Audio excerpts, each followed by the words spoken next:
Ξέρεις πως είναι καμιά φορά. Φτιάχνεις κάτι με μεράκι, δίνεις όλο σου το είναι, το παρουσιάζεις με τον καλύτερο τρόπο και μέσα σε μια στιγμή μία γκριμάτσα από τα παιδιά σου μπορεί να τα καταστρέψει όλα.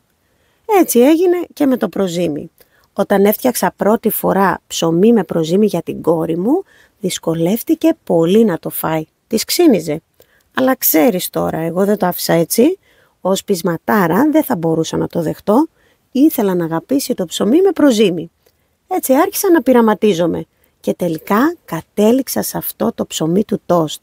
Το ψωμί του τόστ είναι από μόνο του πιο γλυκό.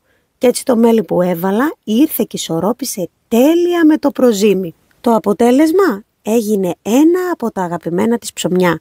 Μαζί με αυτό το hot dog, ξέρεις. Και για να το κάνω ακόμα πιο ξεχωριστό, αντικατέστησα και ένα μέρος από το αλεύρι με κίτρινο αλεύρι. Όχι καλαμποκάλευρο, αλλά κίτρινο από σκληρά σιτάρια. Έχει τύχει και σε σένα να φτιάξεις κάτι με μεράκι και να πάρεις μόνο μια γκριμάτσα για αντάλλαγμα?